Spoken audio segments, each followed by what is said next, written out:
Hello, wonderful souls. Welcome to the, Theresa Yoga Tips. How to. And Tyson is joining us today. How to chaturanga.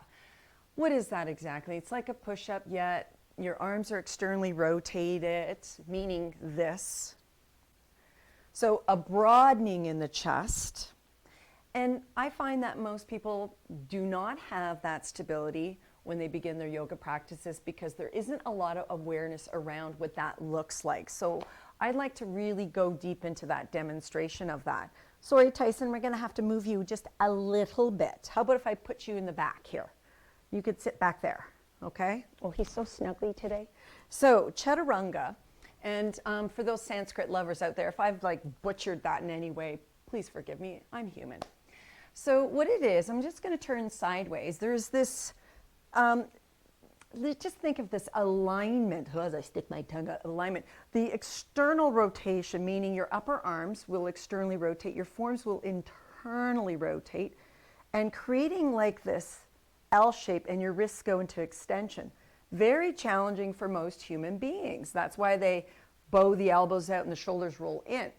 Now, if the elbows are bowing out and the shoulders are rolling in, then there's this instability that's occurring in the shoulder blades because, and I'll give you my backside, if that shoulder blade is winging off, it's loose. If it's drawn in, back, and in towards the spine with the elbow in, it's stable. There's a stability there.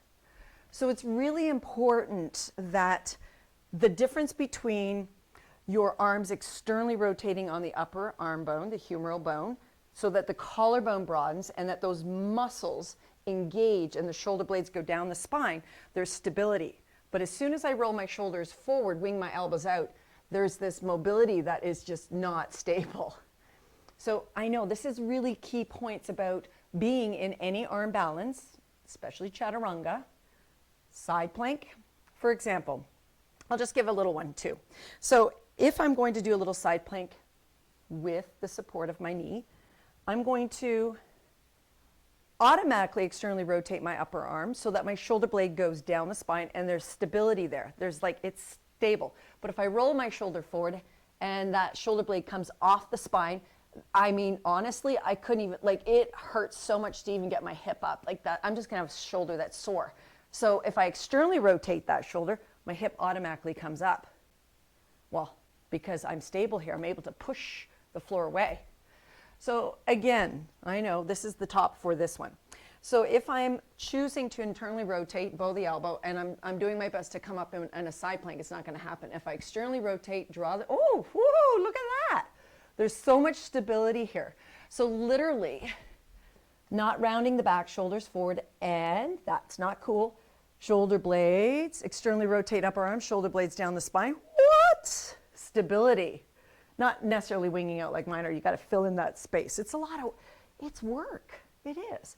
So then all of a sudden, if I'm able to really go, okay, shoulder blades down the spine, hugging my inner elbows in, elbow creases face my index finger and thumb, those arms are stable, then I'm able to move through that space, that chaturanga, but that takes time. That's why I'm using my knees for especially beginners.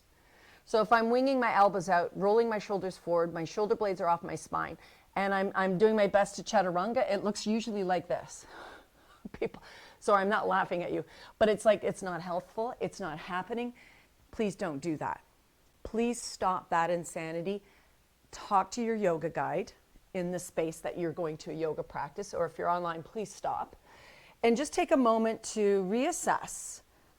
Upper arms, move your biceps away from the midline, broaden your collarbone if that works for you. Turn your elbow crease to face your index finger and thumb and create that space, and use your knees and only go tiny bits. That's all you need to do. Don't go all the way down then. Bend your elbows as you move your body weight forward. So I'm not bending my elbows and shoulders and winging my elbows out. Oh, geez, I'm going to hurt myself today. I know it. So it really is a lot of, oh my goodness, practice, practice, practice. And of course, my lower back is dipping, so you got to tone the belly button in. There's so much wonderfulness about the yoga practice, and you will strengthen your body. I hope that helps you. It's a little bit of information, and it goes a long ways. So when your arms are such mobile pieces. But when they're stable, broad, not rounded forward, drawn back, those upper arm bones, shoulder blades down your spine, and you're able to keep a broader chest, no matter what you're doing, as opposed to that. So if you're doing that, this, no matter where your arms are, even when you integrate your hands behind your back using a yoga strap, keep your heart open. Keep those muscles in their full extension so that the back muscles are contracting to support anything that you're doing as an arm balance. Okay? So from my light to your light, I hope that that really says a lot. Give me an email, info@teresagagno.com. I'm here for you. I'm a yoga guide. That's what I do. That's my journey. That's my dharma. I just love it. Namaste.